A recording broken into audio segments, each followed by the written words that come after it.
बन चुकी हैं, जो अनंत काल तक श्री राम गाथा को महकाती रहेंगी। देवी, सत्य तो यह है कि देवी शबरी के चरित्र में से यदि कोई एक भी गुण कोई मनुष्य अपने चरित्र में समाहित कर ले तो उसका जीवन धन्य हो जाएगा। अद्भुत। जिस शबरी के गुण गाते स्वयं महादेव नहीं थक रहे हैं, उस शबरी का परिचय मुझे भी दीजिए। अवश्य देवी। भीलों के कुनबे के एक मुखिया लखुता भील की इकलौती पुत्री थी शबरी। भोली, पवित्र, जो भौतिक नहीं मन के सुख चाहती थी। माता पिता ने छोटी आयु में ही शबरी का विवाह निश्चित कर दिया, परंतु शबरी, भक्ति और वैराग्य में लीन शबरी विवाह के बंधन में बंधना स्वीकार नहीं कर पाई। अपने घर परिवार को सदा के लिए छोड़ शबरी पंपा सरोवर के तट पर आ पहुंची।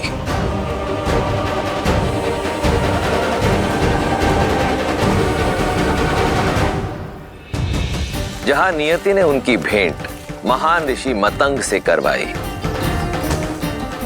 शबरी उनका मार्गदर्शन चाहती थी। मतंग के शिष्य और सहयोगियों ने शबरी के कुल के कारण उसका विरोध किया, पर मतंग ऋषि ने उसके मन की पवित्रता को भांपा और शबरी को अपनी शिष्या स्वीकार किया।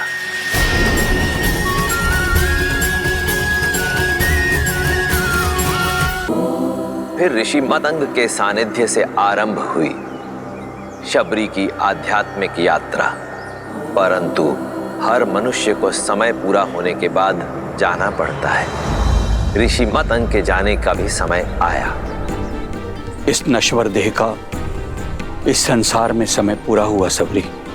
इंद्रदेव मुझे ब्रह्मलोक ले जाने के लिए आए हैं। तुम्हारी सेवा और समर्पण से मैं प्रसन्न हूं। मैं तुम्हें ब्रह्म विद्या सिखाकर अपने साथ ब्रह्मलोक ले जाना चाहता हूं। आचार्य, आपने मुझे इस योग्य समझा। मैं धन्य हुई, किंतु मुझे खेद है कि मैं आपका यह प्रस्ताव स्वीकार नहीं कर सकती। गुरु की भेंट को ठुकराने का कारण? आचार्य, ये मेरा सौभाग्य था कि मुझे आपका आशीष मिला, किंतु मेरे जैसी ऐसी कई वनवासी स्त्रियां हैं जिन्हें ना तो ज्ञान का सानिध्य मिला, ना ही उसे अर्जित करने का कोई माध्यम, और मैं उनके लिए कुछ करना चाहती हूँ। यदि मुक्ति और मोक्ष ही ज्ञान उपलब्धि का माध्यम है, तो मुझे वो ज्ञान और मोक्ष का मार्ग दिखाए जो किसी जात पात, ज्ञान अज्ञान से परे उठकर किसी को मोक्ष दिला दे। आज अंतिम बार मेरा मार्गदर्शन कीजिए आचार्य। मुक्ति के लिए, भगवान को पाने के लिए भक्ति से सुगम कोई अन्य मार्ग नहीं है। यहीं पंपा सरोवर के तट पर कुटिया बनाओ। नारायण जब राम के नाम से मानव अवतार लेंगे, तब तुम्हें खोजते हुए स्वयं तुम्हारी कुटिया में पधारेंगे शबरी। उस दिन से लेकर प्रतिदिन शबरी पूरे धैर्य से अपने श्री राम की बाट जो रही है।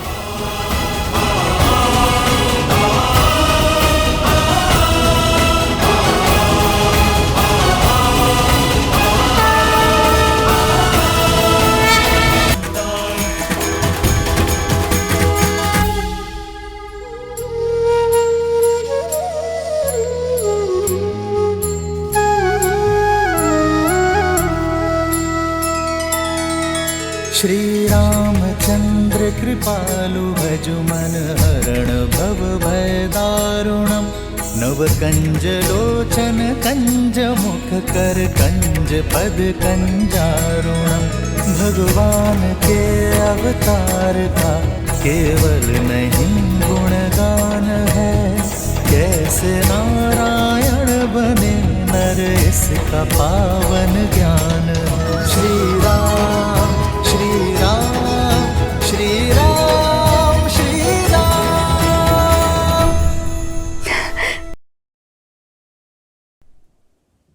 आज ऋषि मतंग की वाणी सत्य हो गई। मैं जानती थी आप अवश्य आएंगे मेरे जीवन का उद्धार करने के लिए। नहीं माता,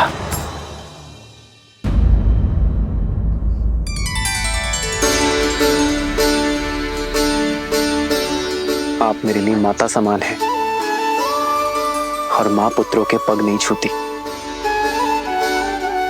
वो उन्हें आशीष देती है। माता, आपने मुझे माता कहा। जो बरसों अपने पुत्र की प्रतीक्षा करे, जो उसके सत्कार के लिए सदैव तत्पर हो, उसे माता नहीं तो क्या कहूं माता।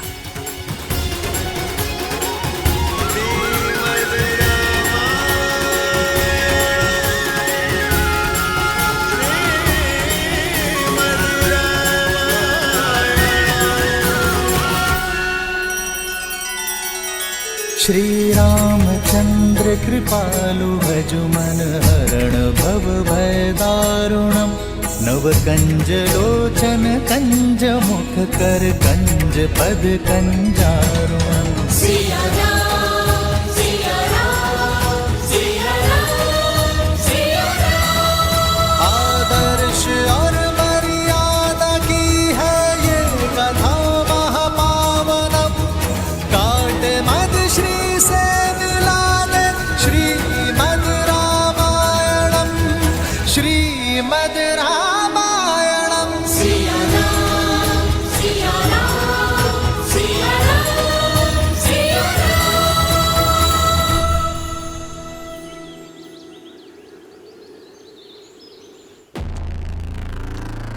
सर्वश्रेष्ठ श्रृंगार चाहिए मुझे, शीघ्र अतिशीघ्र। मैं सीता को अपना बनाने के लिए अति उत्सुक हूं।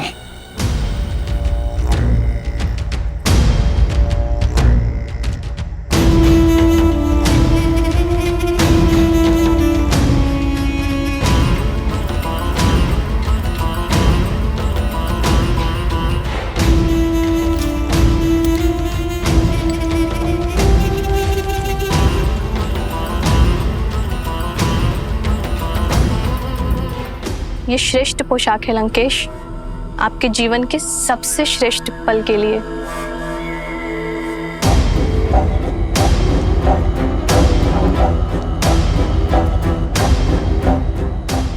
लंकेश्वर सज है अपनी बहन के प्रतिकार और अपनी परीक्षा के पुरस्कार दोनों के लिए।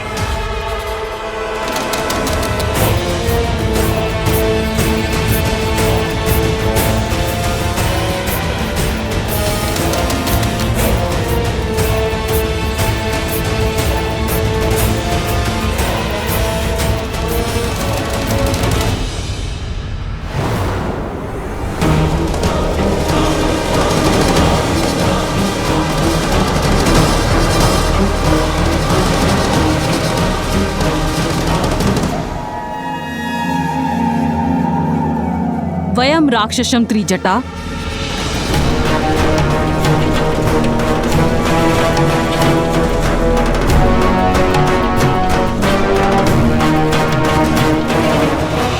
ऐसे होगी राक्षस जाति की रक्षा।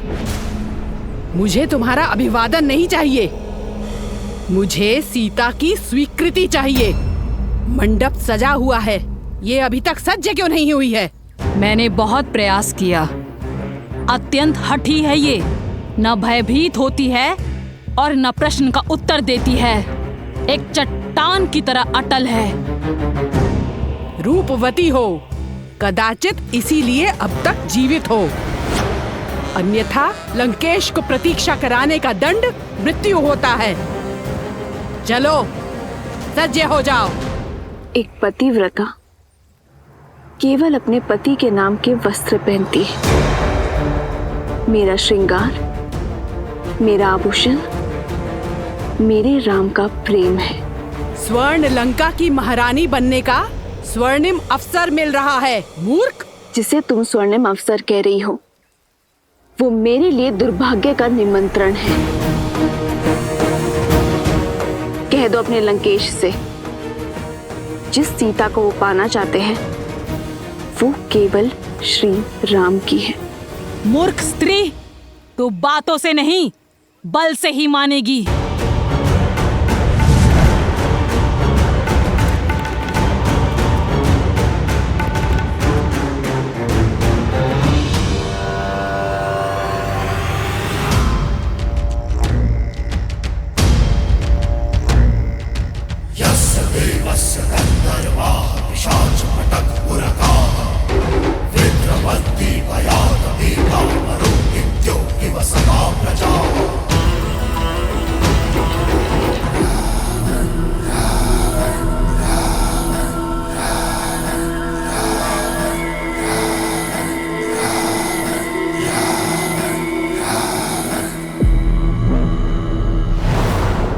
कहाँ है मेरी वधू?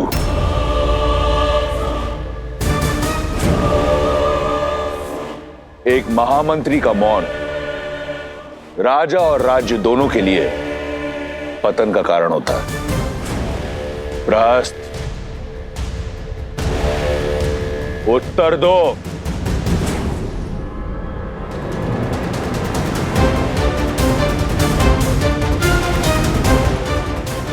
प्रहस्त, मेरे प्रतिशोध का पारितोष सीता कहां है? जी वो आती ही होगी भैया। 3 जटा और 1 जटा को मैंने भेजा है उसे लेने के लिए। महाराज महाराज महाराज महाराज महाराज महाराज महाराज देखिए महाराज, देखिए क्या हुआ।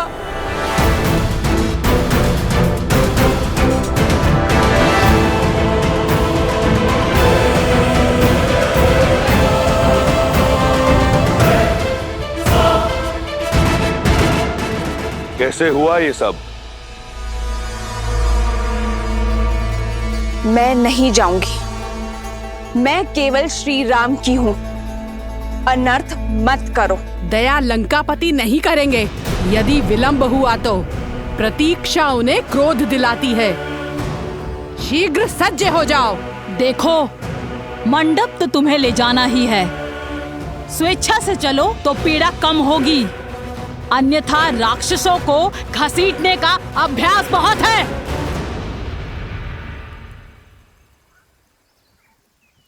श्री राम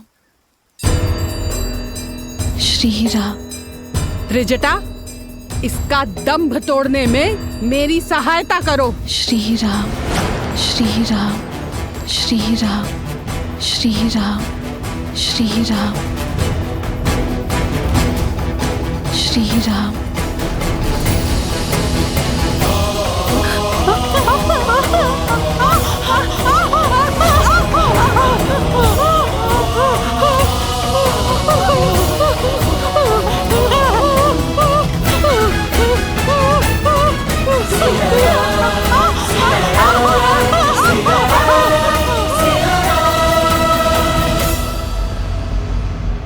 महाराज, बलपूर्वक उसे घसीट के लाने का प्रयास कर रहे थे हम। उसके स्पर्श मात्र से ही हमारे हाथ। एक क्षण।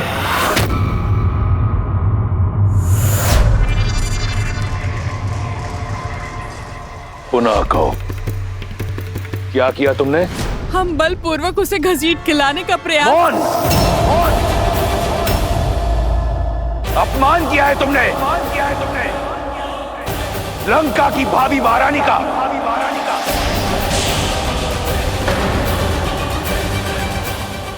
स्मरण रहे, मेरा विवाह होना है उससे।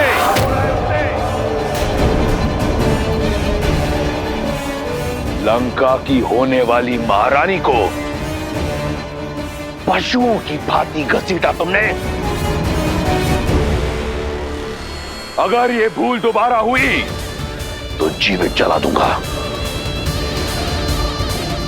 मैं स्वयं जाऊंगा उसे लेने।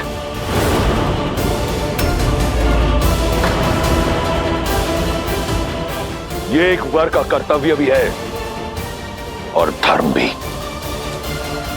सावधान लंकेश। बुद्धिमान व्यक्ति संकटों को पहचान कर भविष्य का निर्णय लेता है। एक पतिव्रता स्त्री की पवित्रता को मत ललकारिए।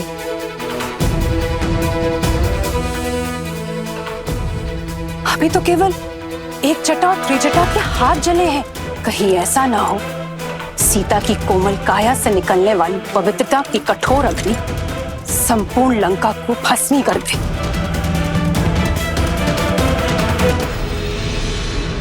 अभी भी समय है, सीता लौटा दीजिए राम को। भैया, मंदोदरी भाभी उचित कह रही, हमें श्री राम को उनकी सीता।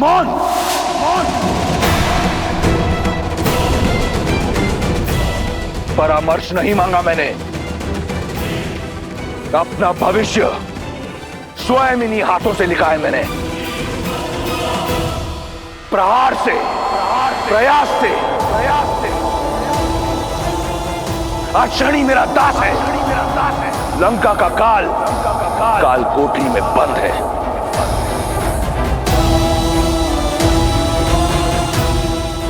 और अपनी भाग्य रेखा में मैं सीता को स्वयं लिख चुका हूं।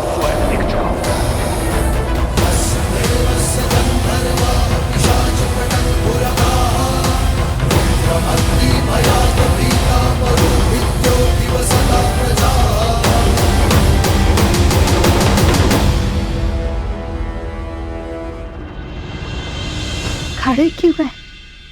थक कर आए होंगे ना। चलिए अंदर आकर मेरी कुटिया में विश्राम कीजिए। मेरी प्रतीक्षा का अंधकार आपके आगमन के दीपक से मिट जाएगा। आइए। अवश्य माता। आओ लक्ष्मी।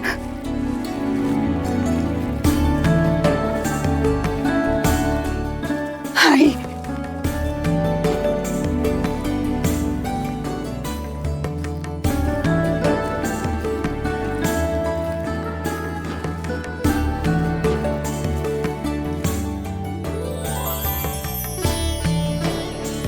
ऐसी रंगोली मैंने आज तक नहीं देखी माता। इसमें आपकी भक्ति का ही तो रंग है राम। आइए आइए बैठिए।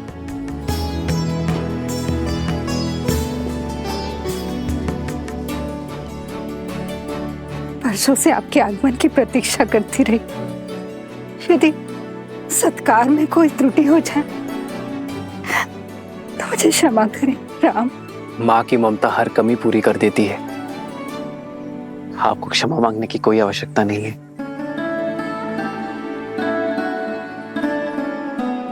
आप दोनों थक गए होंगे ना, और भूख भी लगी होगी ना।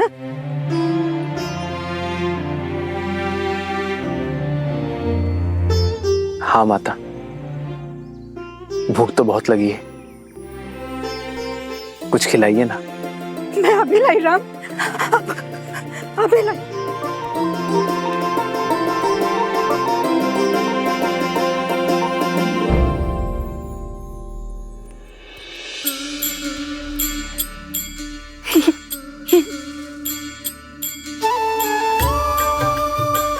ये खाइए राम। मैंने स्वयं एक एक पेड़ चक्कर देखा है और ये बहुत मीठे हैं।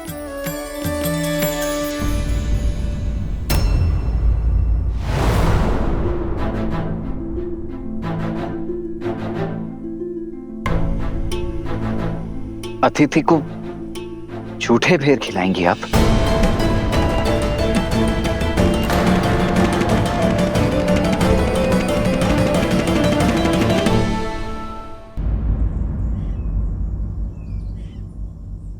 वो सारे भेर मीठे नहीं होते ना, इसलिए स्वयं सारे भेर चक्कर देख रही हूँ कि जो भी मीठे होंगे वही प्रभु राम को अर्पित करूंगी।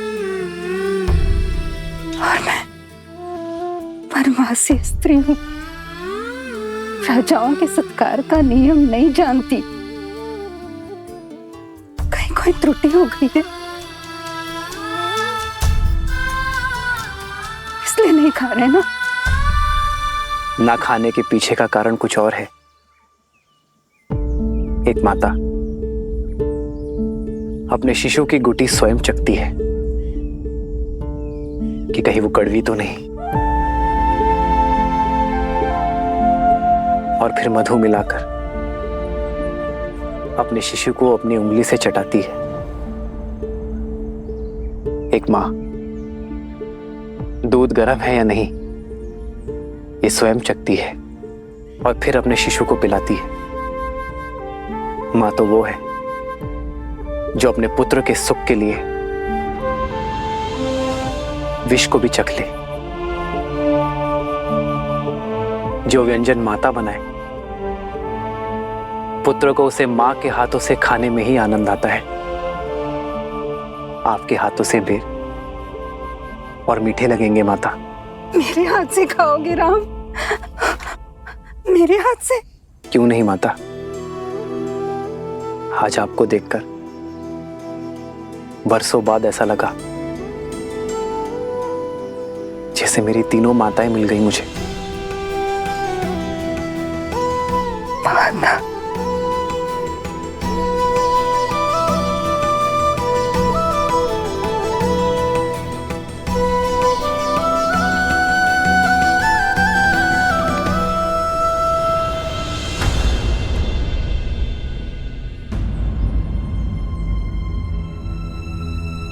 क्या हुआ माता, आप रुक क्यों गई?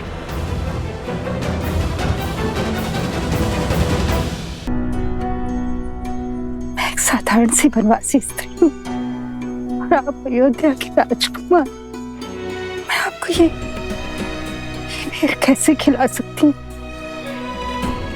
गुरुदेव मदन के आश्रम में मुझे ज्ञान तो मिला, किंतु अपने कुल के कारण स्वीकृति, और इसीलिए मुझे ऋषिमुख पर्वत छोड़ यहाँ आना पड़ा, एकाकी जीवन बिताना पड़ा। यदि आपको छुआ तो आप कहीं मलिन न हो जाए। एक माता तो अपने शिशु को काजल का टीका लगाती है लोगों की मलिन दृष्टि से बचाने के लिए। भला उस माता के छूने से पुत्र मलिन कैसे होगा? प्रेम तो पारस है जो मलिन को भी पवित्र बना दे। फिर यह महत्वपूर्ण नहीं कि कौन किस रूप में, किस घर में, किस कुल में जन्मा है। महत्व तो कर्मों का है माता। तो अपने ही पुत्र को अपने हाथों से खिलाने में कैसी झिझक माता? खिलाइए ना।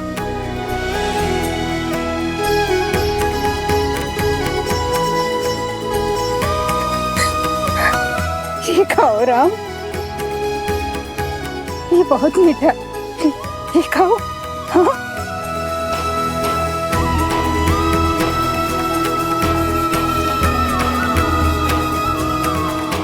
सच में माता, ये तो अमृत सा मीठा है।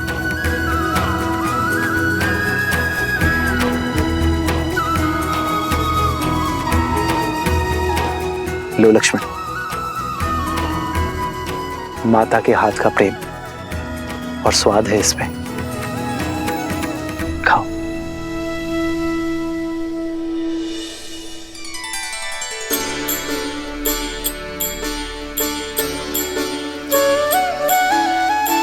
वही रघुवर की बन के मैया, वही रघुवर की बन के मैया, चख चख बेर खबाई,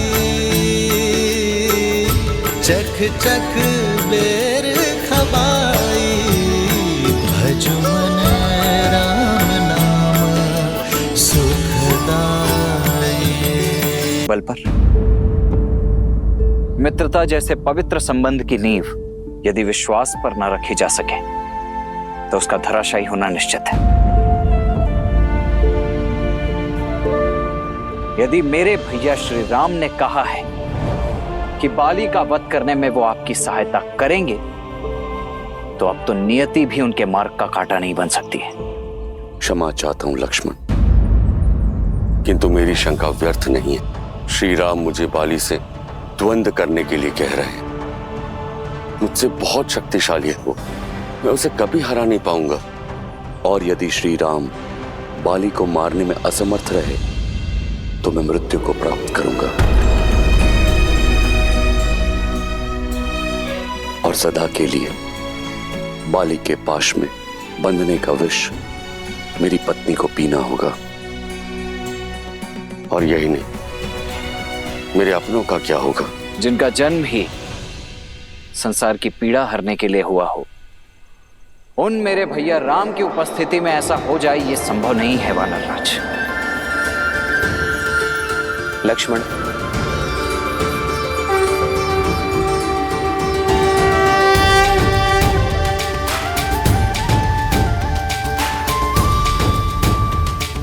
श्री रामचंद्र कृपालु भजु मन हरण भव भय दारुणम्। श्री राम राम राम श्री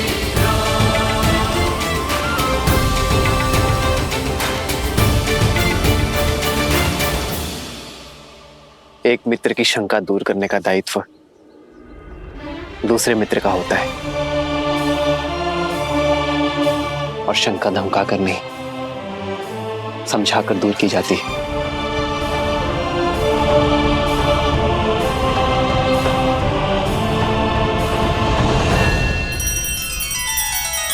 श्री रामचंद्र कृपालु भजु मन हरण भव भय दारुणम्।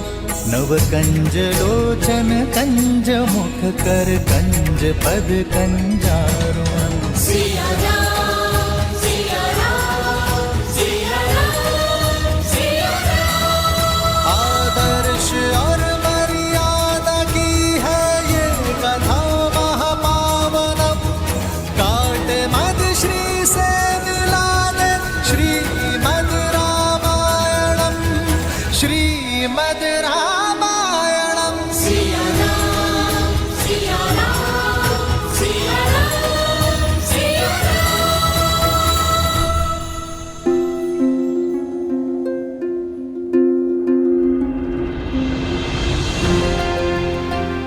बताइए सुग्रीव, ऐसी कौन सी शंका है जो आपको कचोट रही है?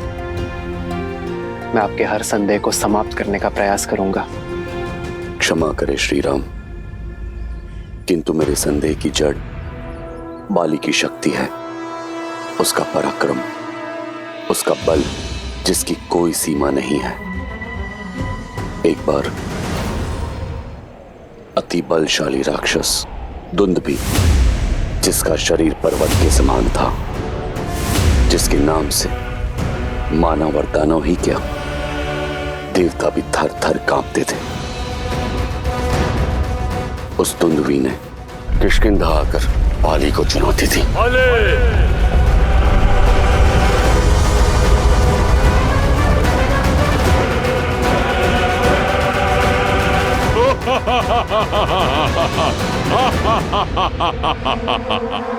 तो तू है बाली? तेरा यहाँ आना व्यर्थ हुआ। सुना था तू तो बहुत बड़ा बलशाली है, पर तुझे देख के लगता है तुझे युद्ध के लिए ललकारना ही मेरा अपमान है। आओ युद्ध करो। सत्य और मिथ्या दोनों का ही बोध हो जाएगा तुम्हें।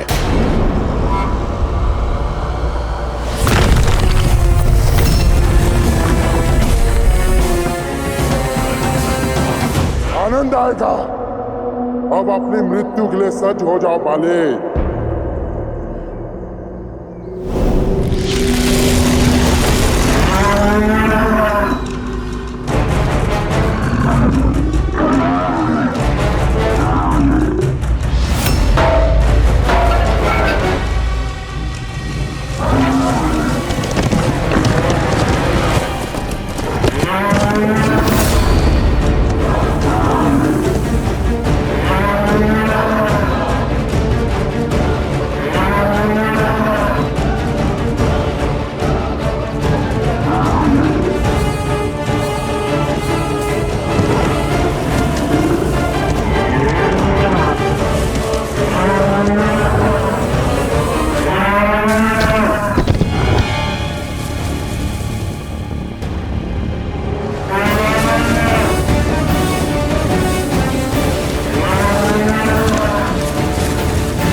बाली के हाथों मारे गए महाकाय राक्षस दुंदुभी का कंकाल।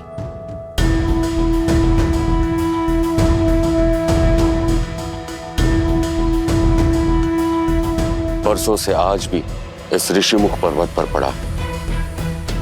आज तक किसी में इतना साहस, इतना सामर्थ्य नहीं कि इसे लेश मात्र भी हिला पाए, ना अकेले ना समूह में। सोचिए, जिसके कंकाल में इतना बल हो वो दुंदुभी कितना शक्तिशाली होगा, और उस दुंदुभी को उठाकर योजनों दूर तक फेंक देने वाले बाली किस बल का स्वामी होगा। महाराज, आप मेरे प्रभु पर विश्वास रखिए, वो आपकी हर एक समस्या का निवारण करेंगे।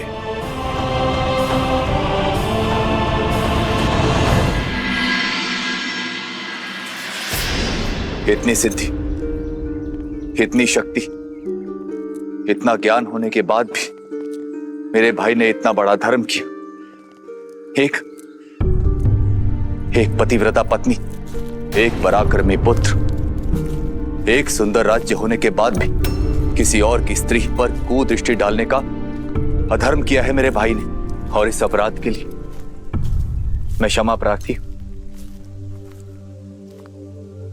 जब जानते हैं तो रोका क्यों नहीं अपने भाई को? विवश हूं देवी, हठी है मेरा भाई, वो अपनी हट से नहीं हट सकता, और मैं अपने धर्म से प्रण लिया था मैंने कि अपने भाई को धर्म के मार्ग पर ले जाने का प्रयास करता रहूंगा जीवन भर। इसीलिए उनके साथ हूं और सदैव उनके साथ रहूंगा। धर्मो रक्षितः रक्षित। आप चले थे अपने भाई का हाथ पकड़कर धर्म के मार्ग पर ले जाने, पर उनका हाथ पकड़कर कहीं स्वयं अधर्म के मार्ग पे तो नहीं निकल गए? कहीं ना कहीं आपके चयन का मार्ग दूषित तो नहीं हो गया है? क्योंकि धर्म सदा न्याय के साथ खड़ा होता है, अन्याय की ओट में नहीं। आपका आपके भाई का साथ देना आपका धर्म नहीं, भय से उपजी विवशता है, और ये विवशता आपके भाई की रक्षा नहीं, उनका नाश करेगी। देवी, मेरे हृदय में केवल सत्य का वास है। मैं जानता हूं कि मेरा भाई अधर्मी है, किंतु सत्य का हृदय में नहीं, आचरण में स्थान देना चाहिए। सत्य का निर्वाहन कर्म और वचन से होना चाहिए, जैसे मेरे श्री राम करते हैं। सत्य का बोध होते हुए भी अपने भाई के अन्याय का समर्थन कर रहे हैं आप, तो आप भी मेरे दोषी हुए ना। आपने क्षमा मांगी, मैं दे दूंगी, पर क्या आपका धर्म आपको क्षमा कर पाएगा?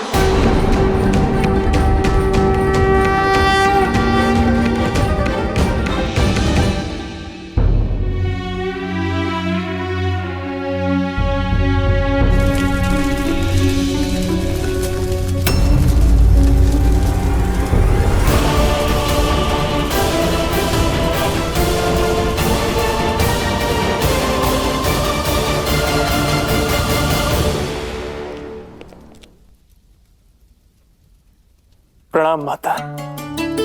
मेघनाथ, इन जलते दीपकों ने तो मंदिर की शोभा और बढ़ा दी। अग्नि में बहुत शक्ति होती है पुत्र।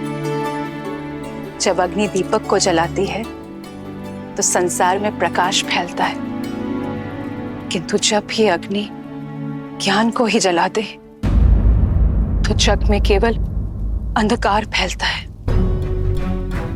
केवल अंधकार। आपकी बातों में मुझे चिंता की परछाई दिखाई दे रही है। परछाई उस विनाश की है जो लंका को लील जाने वाली है पुत्र।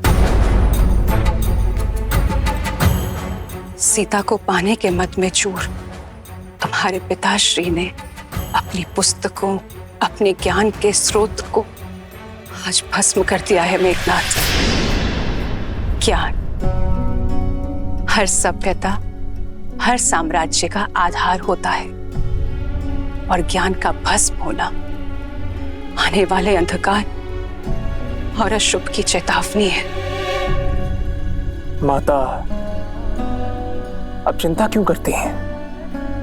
पिताश्री है ना, वो लंका पर कभी कोई आंच नहीं आने देंगे। सूर्य है वो, जिनके प्रकाश को कभी कोई चुनौती नहीं दे सकता। देर तक अगर सूर्य को देखते रहोगे ना पुत्र, तो कुछ और देखने के योग्य नहीं बचेंगी आपकी आंखें।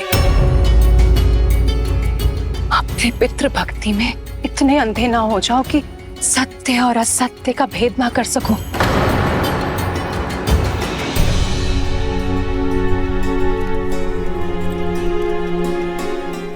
ये दीपक जलाओ मेघनाथ।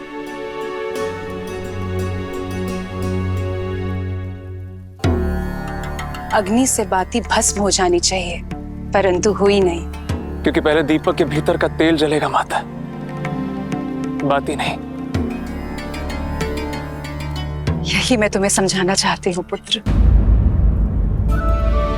अग्नि बाती पकड़ती है, पर पहले तेल जलता है। सारा तेल भस्म होने के बाद बाती राख बन जाती है। लंकेश के अहंकार और वासना की बाती ने अग्नि पकड़ ली है पुत्र, किंतु उन्हें अभी इस ताप का आभास नहीं होगा, क्योंकि पहले लंका का वैभव और उसके संसाधन जल जाएंगे, और जब उन्हें इस बात का एहसास होगा तब तक बहुत देर हो चुकी होगी पुत्र। मुझे भय है कि सीता के हरण पहले लंका तेल की बाती और उसके पश्चात हमारा पूरा परिवार बाती की भांति जल जाएगा मेघनाथ। केवल तुम इस विनाश को रोक सकते हो मेघनाथ।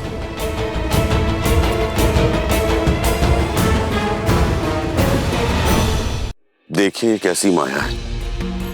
एक कंकाल तो धूमिल हो जाना चाहिए था, परंतु इतनी ऋतुओं के पश्चात भी ये ज्यों के त्यों पड़ा है।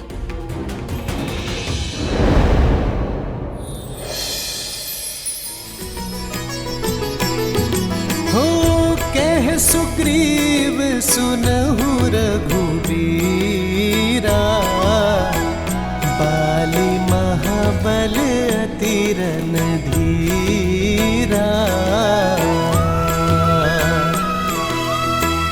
दुंदुभि अस्ति ताल देख राए, बिनु प्रयास रघुनाथ ठाए।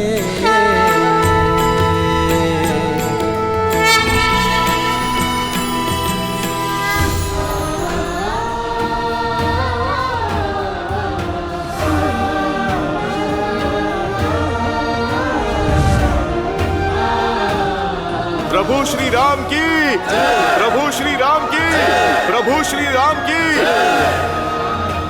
कहिए वानर राज, अब तो आपकी शंका समाप्त हो गई ना?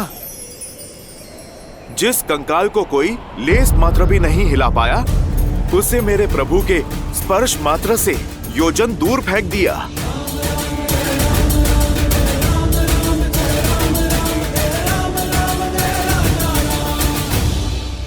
प्रतीत होता है कि आपकी चिंता और भी बड़ी है मित्र। आपके बाहुबल का परिचय मुझे तो मिल गया, किंतु बाली के बल से आप अभी भी अपरिचित हैं। धनुर्विद्या में पारंगत है वो, इतना तीव्र है वो कि युद्ध भूमि में प्रतीत होता है जैसे बाली 10 दिशाओं से एक साथ प्रहार कर रहा है।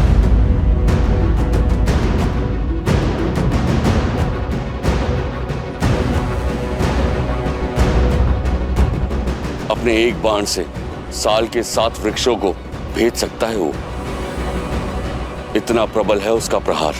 आपके संदेह तो समाप्त ही नहीं हो रहे हैं वानर राज। लक्ष्मण, बोलने दो वानर राज को। मित्रता में हर किसी को अपनी बात रखने का अधिकार होता है, और फिर संदेह की धरा पर मित्रता का वृक्ष कैसे फल सकता है लक्ष्मण?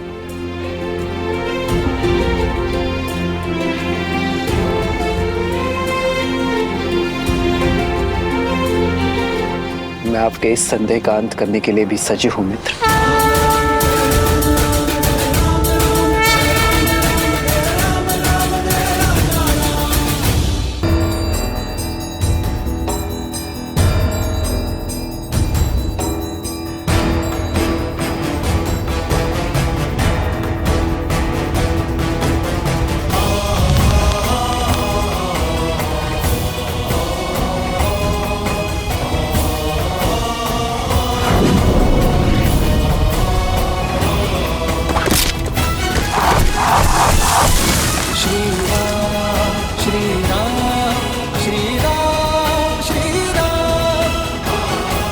प्रभु श्री राम की प्रभु श्री राम की प्रभु श्री राम की श्री राम श्री राम श्री राम। दुंदुभि का कंकाल और ये वृक्ष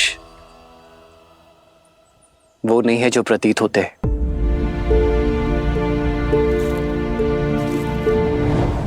ये तो बाली के प्रति आपके भीतर छिपा भय है मित्र। भय एक व्यसन, एक बुरी आदत है, और व्यसन छोटे प्रयासों से दूर नहीं होती मित्र। उसे दूर करने के लिए एक बड़े प्रहार की आवश्यकता होती है। बाली आपके मन का भय है, उसे इसी की भांति एक बड़े प्रहार से दूर करना होगा। विजय अवश्य आपकी होगी। यदि आपके मन में अब भी कोई संदेह है तो मुझे बताइए मित्र। मुझे क्षमा कर दो श्री राम, आप पे संदेह करने का मैंने महापाप किया। उठिए मित्र, ये आप क्या कर रहे हैं? जो हमारा संबंध है उसमें कोई छोटा या बड़ा नहीं होता। मुझे तो प्रसन्नता इस बात की है कि मैं आपके संदेह का अंत कर पाया। अब कल आप बाली को युद्ध की चुनौती देंगे।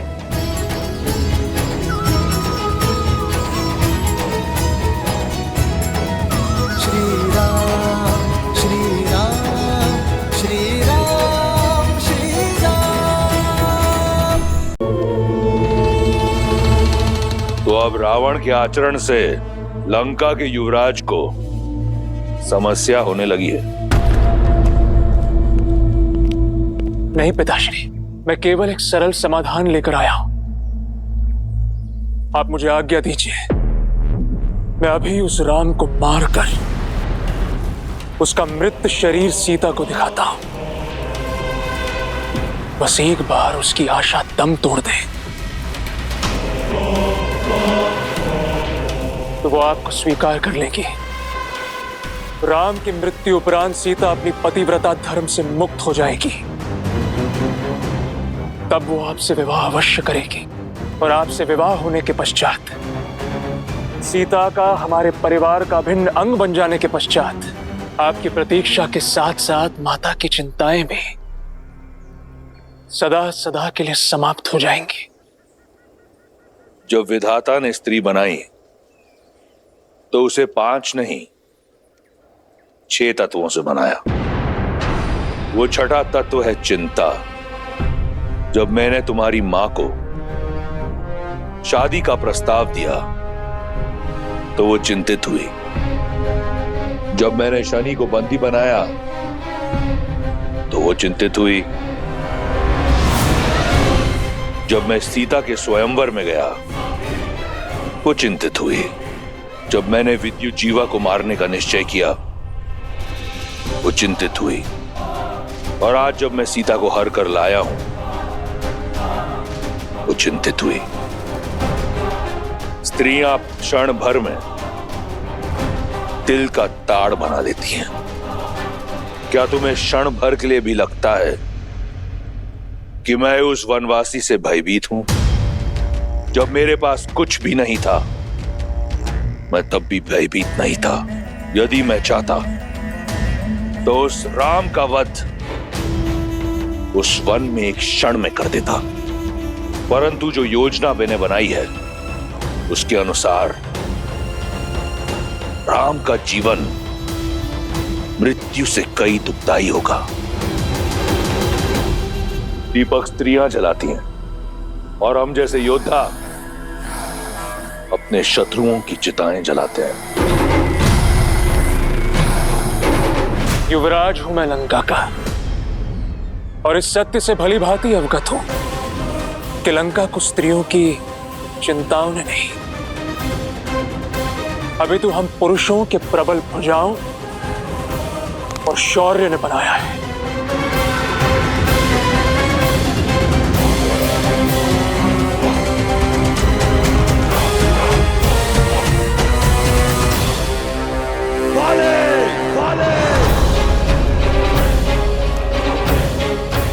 अंगद, रुकिए प्रभु, ये कुमार अंगद हैं, बाली के पुत्र। महाराज सुग्रीव भी इन्हें अपने पुत्र की तरह मानते हैं। चाचा श्री प्रणाम। चाचा श्री यशस्वी भव।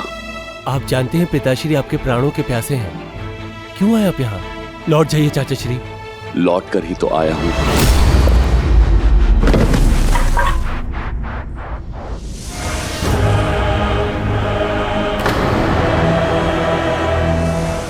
और सीधा उस काल के पास जाएगा जहां से कोई नहीं लौटता।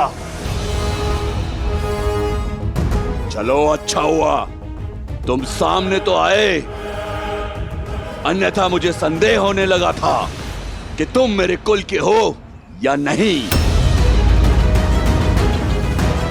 ललकार देकर मरोगे तो कम से कम ये कह पाऊंगा कि मैंने एक भगोड़े का आखेट नहीं किया, एक साहसी को वीर गति दी।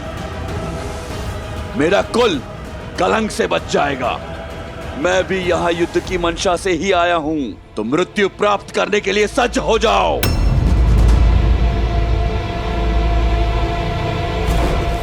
भागता कहां है कायर? आज तेरा अंत निश्चित है।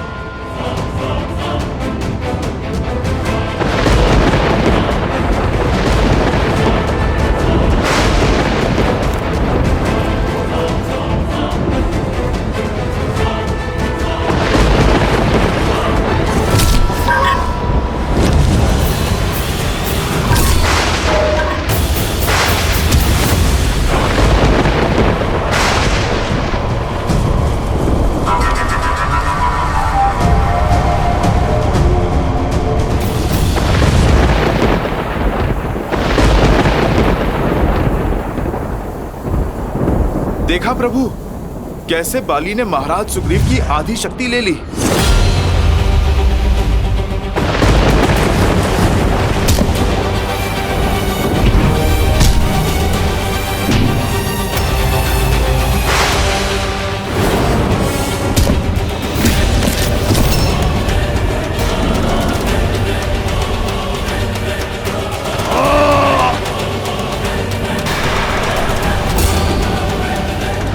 इतना ही, और बल लगाओ चित्कार में कायर, और चीखो। तुम्हारी मृत्यु से अधिक प्रसन्नता मुझे तुम्हारी ये पीड़ा देखकर हो रही है। चाहूं तो मैं तुम्हें अभी तिनके की भांति मसल सकता हूं, किंतु मैं ऐसा करूंगा नहीं।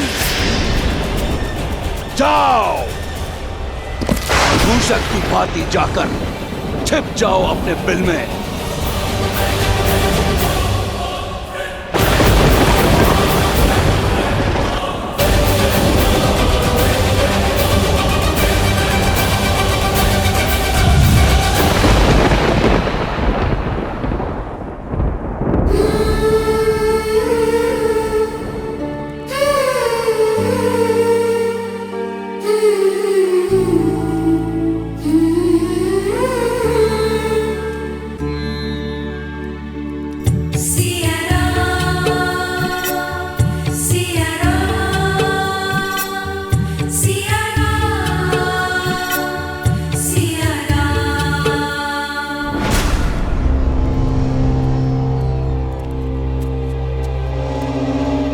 चलो। मरना तो है ही, भूखी रहकर क्यों? जब तक दशानन प्रसन्न है खा लो, और यदि दशानन रुष्ट हो गए तो ना भोजन मिलेगा और ना जल, और ना ही जिसके नाम की तुम रट लगा के बैठी हो वो राम कभी आएगा। लंका अवश्य सोने की बनी है, पर मकड़ी के पाश की भांति है। रहस्यों का पिटारा है ये लंका। जन्म यहाँ लिया, जीवन यहाँ बिताया, और हमें भी नहीं पता कि ये लंका कितनी बड़ी है और इसमें कितना रहस्य छुपा है।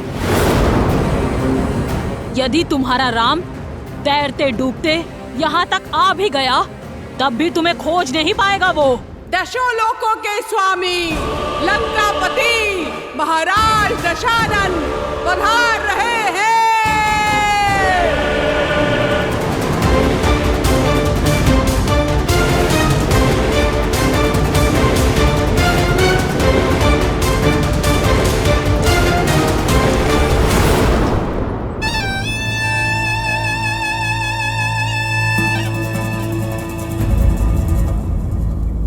आओ सीता, चलो मेरे साथ।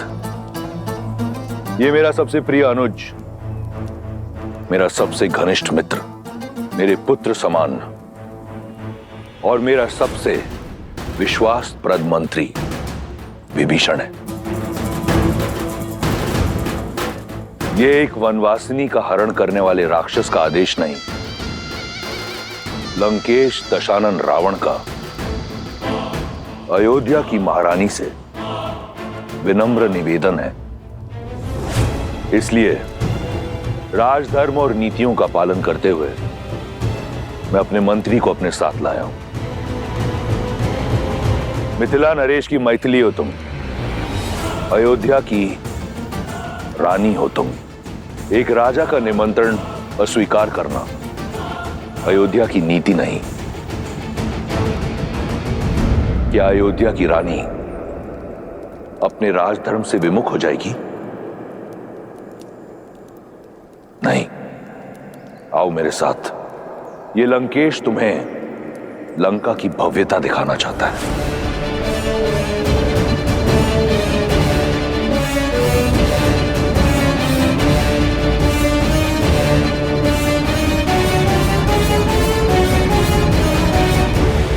चलो।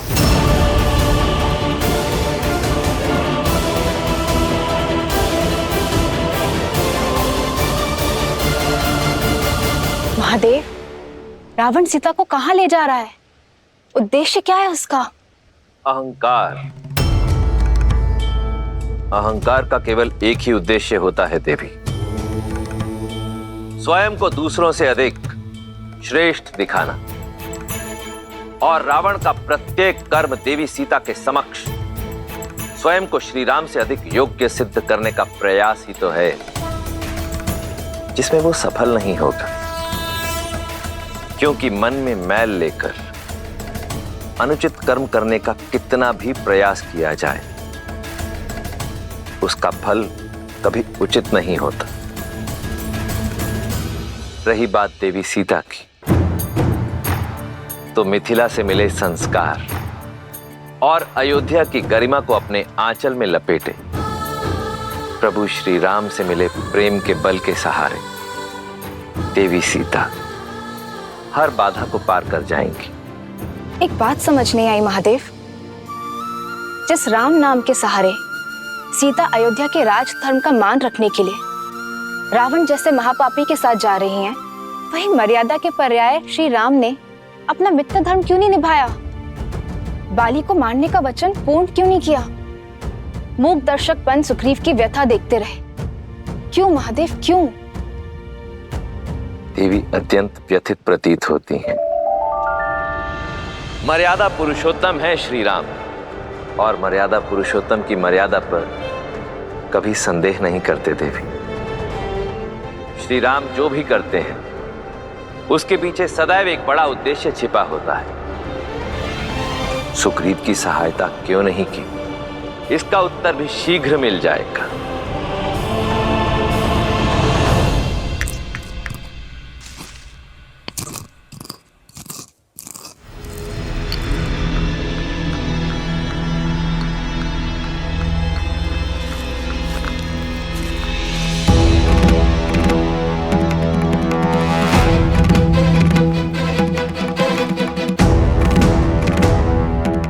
मेरे घाव पर औषधि लग रही है अयोध्या कुमार? आप क्या नमक छिड़कने आए हैं? लक्ष्मण, तुम्हें बहुत घमंड था ना अपने भाई की शक्ति पर, लक्ष्य पर। क्या हुआ?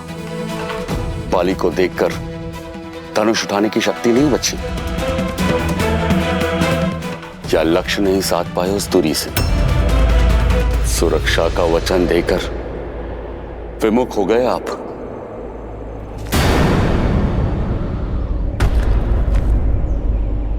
पर आपका भी क्या दोष?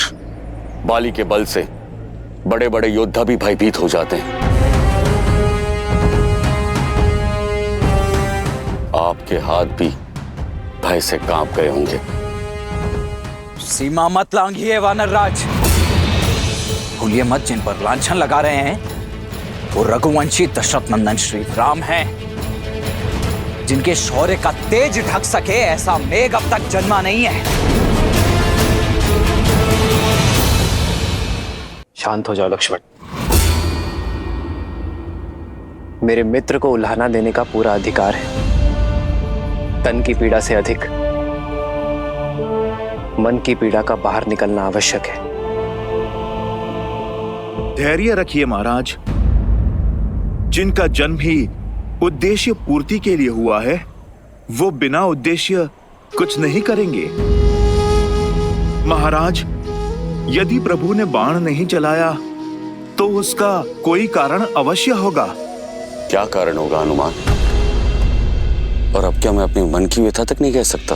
आप पर आपकी मित्रता का विश्वास का मोल अपने जीवन से चुकाना पड़ सकता था मुझे। ऐसी होती है मित्रता। सच्ची मित्रता तो वो है जो अपने मित्र को हानि से बचाए, उसके प्राण की रक्षा करे, ना ही उसके प्राणों का संकट बन जाए। मित्र, मैंने बाण इसलिए नहीं चलाया मित्र, क्योंकि तुम्हारे प्राण रक्षा करना चाहता था। धनुष मैंने अवश्य उठाया था, लक्ष्य भी साधा था। ना अपना वचन भूला हूं मित्र, और ना ही बाली से भयभीत हुआ हूं। हाँ, भ्रमित अवश्य हुआ हूं। मुझे ये ज्ञात ही नहीं था मित्र कि आप दोनों भाई दिखने में बिल्कुल एक समान हैं। आप दोनों का रूप रंग, भाव भंगिमा, आकार विकार, नाक नक्श इतने समान हैं। ये सत्य है मित्र कि मैं ये निर्णय ही नहीं कर पाया कि आप दोनों में से कौन बाली है और कौन सुग्रीव।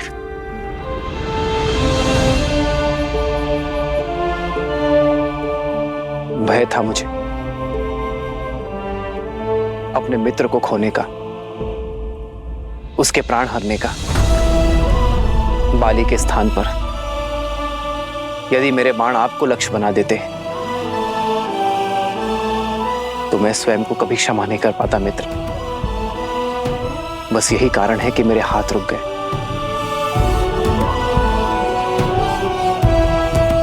आपके दुख का आभास है मुझे मित्र। मेरे कारण आपके तन और मन को जो पीड़ा सहनी पड़ी है, उसके लिए मैं क्षमा प्रार्थी हूं मित्र।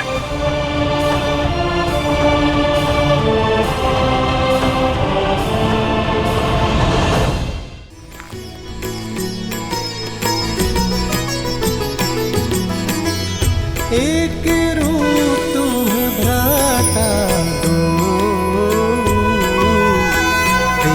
भ्रमत नहीं मरे सो।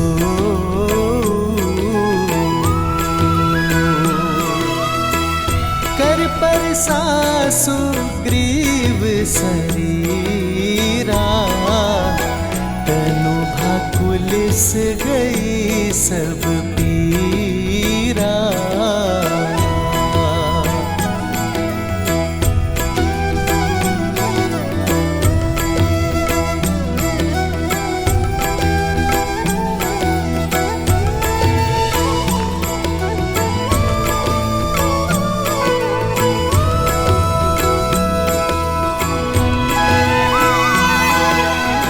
क्षमा मांगकर मुझे और लज्जित ना करे श्री राम। क्षमा तो मैं चाहता हूं, अपने अज्ञान के लिए ये आपका भाव नहीं समझ पाया। मन की पीड़ा आपके शब्दों ने हर ली और तन की पीड़ा तो आपके स्पर्श मात्र से ही समाप्त हो गई। मेरे सारे संशय दूर हो गए, हृदय के सारे द्वंद्व मिट गए। नई चेतना जगाई है आपने। धन्य है श्री राम, धन्य है।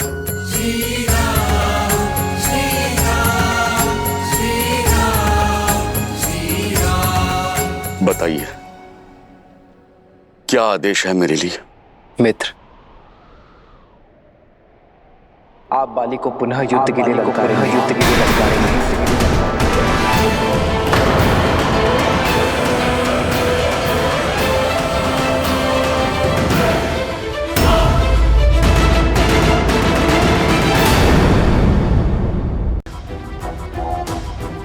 लंका का सभागार देखो, देखो इसकी भव्यता।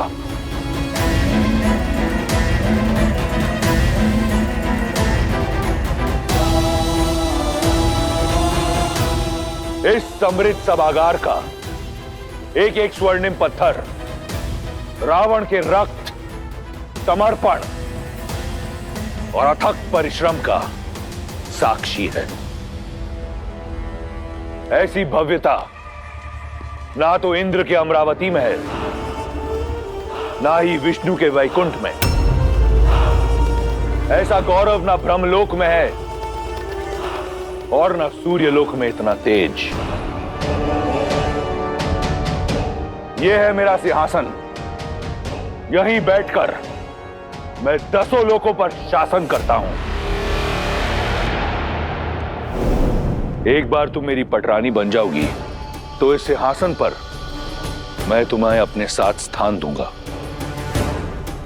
बस एक बार मेरा प्रस्ताव स्वीकार कर लो।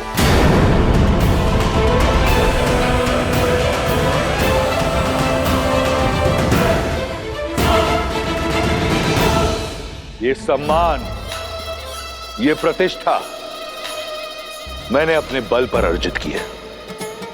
तुमने केवल 10 लोकों के स्वामी को देखा है, एक रक्ष राज को देखा है। आज तुम दशानन को जानोगी। वो दशानन जिसका बचपन अभाव में बीता, जिसने एक टूटी कुटिया में जन्म लिया। अपने साहस और हठ से भव्यता का ये महासागर पाया। अपने पिता का परित्याग सहा, भूख और प्यास से बिलखते हुए अपने भाई बहनों का करुण रुदन सहा, बलशालियों का तिरस्कार सहा। ऐसी अनगिनत कठिनाइयों की अनेक सीढ़ियां चढ़कर यहां तक पहुंचा हूं मैं। जो प्राप्त किया अपने बल से, प्रहार से, प्रयास से, नियति से छीन कर किया। अपने शौर्य, अपने कर्म, अपनी इच्छा शक्ति से किया। आज जो ये रावण तुम्हारे समक्ष खड़ा है, इसका निर्माता वो परमात्मा नहीं, स्वयं ये रावण है। मैं दशानन स्वयं को लंका का राजा घोषित करता हूं। और ये रावण कुछ नहीं से सब कुछ पाना चाहता है। यही उसकी हद है।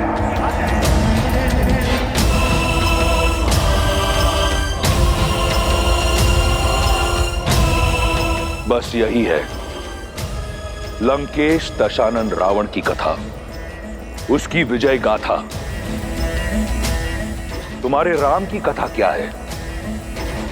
उसने क्या पाया, क्या अर्जित किया? कौन है राम? रघुवंश का कुल दीपक, राजा नेमी का पुत्र, राजमहल में जन्म लिया, सोने की थाल में रसोइयों से बना 56 भोग खाया। भाग्य ने राजकुमार बनाया उसे, परंतु उसके कर्मों ने एक तुच्छ वनवासी, जो वन के कांटों से लड़ने के लिए पादुका तक नहीं पहन सकता, जो 2 समय का भोजन नहीं ला सकता, अरे पति वो जो अपनी पत्नी की सुरक्षा कर सके, पुरुष वो जो अपनी स्त्री को श्रृंगार दे सके। क्या दिया है उस राम ने तुम्हें सीता? ऐसा क्या है कि तुम उस तुच्छ वनवासी से प्रीत लगाकर बैठी हो? ऐसा क्या है कि तुम दशानन को पाने का अवसर खो रही हो? क्या है राम मेरी तुलना में? यदि तुम्हारी विजय गाथा समाप्त हो गई हो तो मैं अपना उत्तर सुनाऊं? इसी की तो प्रतीक्षा में हूं मैं। ब्रह्मांड विजय के नाम पर इस संसार की हर वस्तु को अपने अधीन बनाने की चेष्टा में तुम ये तो भूल ही गए कि एक स्वाभिमानी स्त्री का प्रेम, उसका सम्मान, उसकी आत्मा कोई वस्तु नहीं है जिसे तुम अपने स्वर्ण की चमक धमक दिखाकर आकर्षित कर सको। जब अपनी इच्छा से अपने श्री राम के लिए उनके साथ चली इस 13 वर्ष की वन यात्रा में एक बात तो स्पष्ट हो गई है रावण, कि एक स्त्री को जीने के लिए सुविधा और संसाधन नहीं, एक साथी का निस्वार्थ और समर्पित प्रेम चाहिए। इस संसार में सबसे बहुमूल्य धन है अपने साथी के साथ बिताए हुए सुख के क्षण, और जो क्षण मैंने श्री राम के साथ बिताए हैं उससे अधिक मूल्यवान तो तुम्हारे इस संपूर्ण लंका के स्वर्ण भी नहीं है। सीता की समृद्धि, श्री राम का प्रेम, उनका साथ है।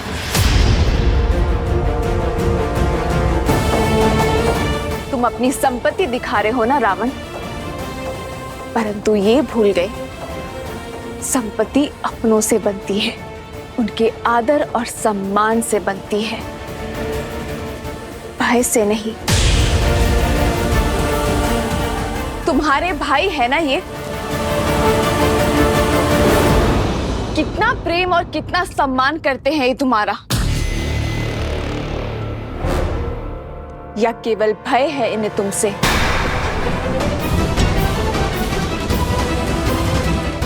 यदि भय ना होता तो तुम्हें भी भरत और लक्ष्मण भैया जैसे भाई होते। एक भाई जो अपने भाई की चरण पादुका को अपने मस्तक पर ढोकर उनके नाम से अयोध्या का राज्य चला रहा है। एक भाई जिसने अपने पत्नी, परिवार, सुख सुविधा को छोड़कर अपने भाई की ढाल बनकर उनके साथ वन में खड़ा है। वो प्रजा जो 14 वर्षों से प्रतीक्षा कर रही है कि कब राम नाम का सूर्य आएगा और कब उनके घर में दीपक जलेंगे।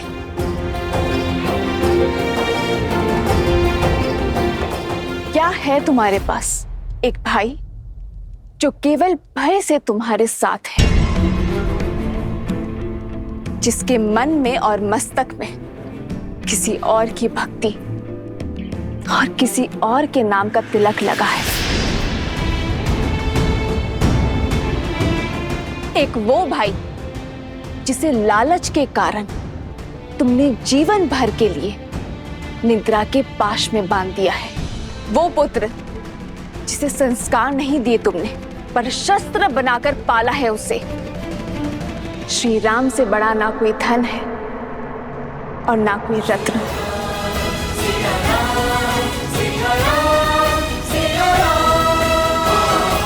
जिस सीता को श्री राम ने अपने हृदय के सिंहासन पर बिठाया हो, उसे तुम इस स्वर्ण सिंहासन का लोभ दे रहे हो। जीते होंगे तुमने लोक, किंतु मेरे श्री राम ने अयोध्या से निकलकर इतने हृदय जीते हैं कि यदि तुम गिनने बैठोगे ना तो तुम्हारा ये जीवन कम पड़ जाएगा। तुम इन स्वर्णिम शिलाओं पर दम ले रहे हो। मेरे श्री राम ने शिलाओं में प्राण दिए हैं।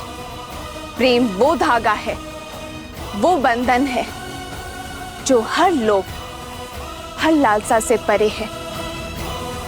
अपनी समृद्धि को बढ़ाने में ध्यान केंद्रित करो रावण, किसी और की स्त्री को अपना बनाने में नहीं, क्योंकि समृद्धि की परिभाषा प्रेम और आदर है, जो मेरे मन में श्री राम के लिए अपार है। अब भी समय शेष है रावण, क्षमा मांग लो मेरे श्री राम से। मुझे ससम्मान पुनः लौटा दो उन्हें और अपने इस सिंहासन पर अपनी पत्नी को ससम्मान स्थान दो। नहीं आएगा तुम्हारा राम, नहीं आएगा तुम्हारा राम। आएंगे, मेरे राम आएंगे। विश्वास को बांध कर रख सके ऐसा कोई पाश नहीं, प्रेम पार ना कर सके ऐसा कोई सागर नहीं। मेरे श्री राम आएंगे मुझे लेने।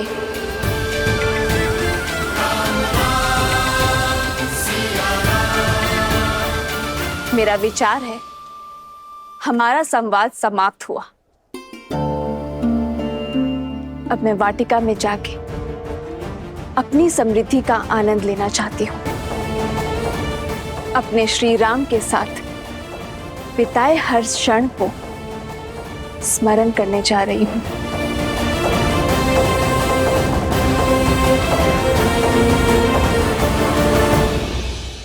रुको सीता,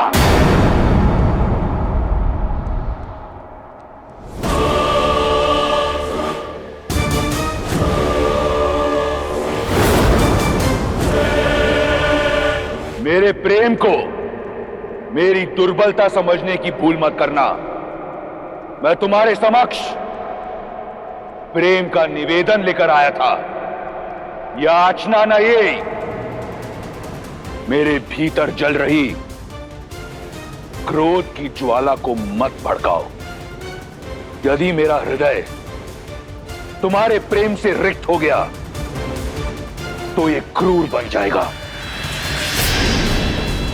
यदि मैं तुम्हारा प्रेम ना पा सका तो ये समस्त संसार रावण के नाम मात्र से भयभीत होगा। मेरे भीतर सो रहे राक्षस को मत जगाओ।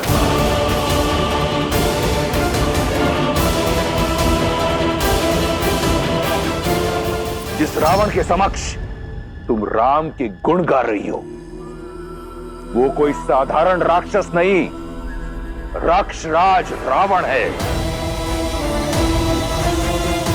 यदि मैं चाहूं तो इसी क्षण तुम्हारे राम का वध करके तुम्हारे मस्तक से यह सिंदूर मिटा सकता हूं, तुम्हारी गरिमा को कटोच सकता हूं, तुम्हारे सम्मान को रौंद सकता हूं। यह केवल मेरा प्रेम है जिसने मुझे रोका हुआ है। आने दो तुम्हारे राम को, मेरा सागर डुबा देगा उसे। स्मृतियां सजाना चाहती हो ना? जाओ, जाकर सजाओ, क्योंकि अब अपने राम को देख तो नहीं पाओगी तुम।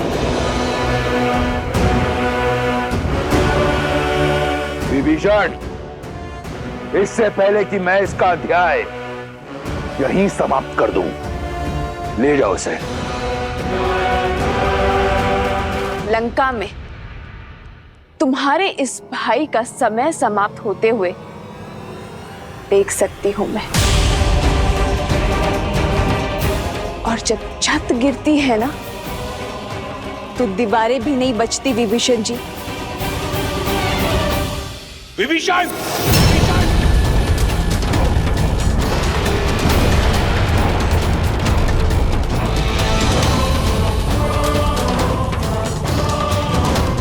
देवी,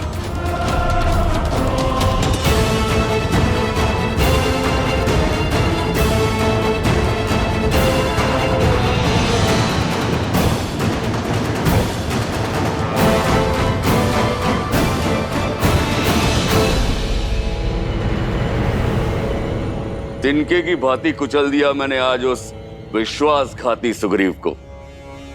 मेरे समक्ष ऐसे चीख रहा था जैसे गज के पांव के नीचे मूषक। इतना आनंद तो मुझे जीवन में कभी नहीं आया था। जितना उस कायर की अस्थियां चटकाने में आया। ऋषिमुख पर्वत पर किसी गुफा में छुपकर अपने घाव सेक रहा होगा वो।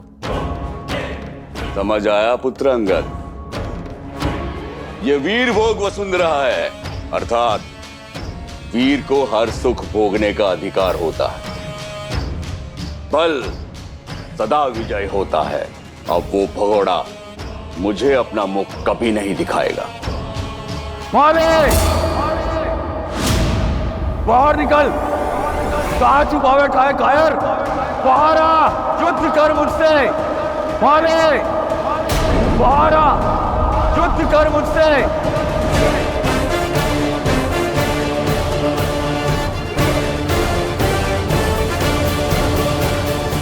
भैया, आपके कहने पर मैंने वानर राज सुग्रीव को पुष्पों की माला पहना तो दी है, परंतु क्या बाली एक बार पुनः बाहर आएगा? अवश्य आएगा लक्ष्मण। उसे सुग्रीव की ललकार नहीं, अहंकार की पुकार यहां लेकर आएगी। परंतु आप इतने विश्वास के साथ कैसे कह सकते हैं भैया? यदि बाली ने सुग्रीव के गले में वो माला देख ली और उसे संदेह हो गया तो? यदि उसे हमारी योजना का तनिक भी भान हो गया तो फिर? अभिमान की पट्टी बहुत गाढ़ी होती है लक्ष्मण। एक बार नेत्रों पर पड़ जाए फिर कुछ दिखाई नहीं देता। बल के मद में डूबे अभिमानी ये जान ही नहीं पाते कि उन्हें कौन से युद्ध लड़ने चाहिए और कौन से टालने। आज बाली का अहंकार ही उसे यहां तक खींच कर लाएगा। सुग्रीव से लड़ने अवश्य आएगा लक्ष्मण। बाली, कायर, बाहर आ, युद्ध कर मुझसे।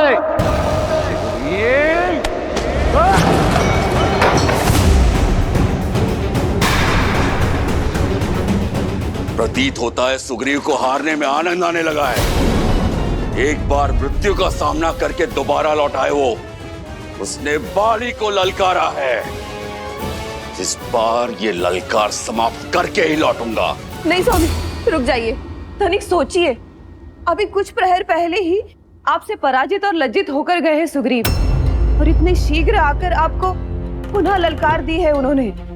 स्वामी, मुझे शंका हो रही है। शंका ये करो कि इस द्वंद्व के पश्चात वो लौट पाएगा या नहीं। कायर लौट के आया है। अस्थियां तो पहले ही तोड़ चुका हूं। आज उसकी सांसों की माला भी तोड़ दूंगा। समझने का प्रयास कीजिए स्वामी। व्यक्ति ऐसा तभी करता है जब कोई षड्यंत्रघात हो या किसी शक्तिशाली मित्र का साथ हो।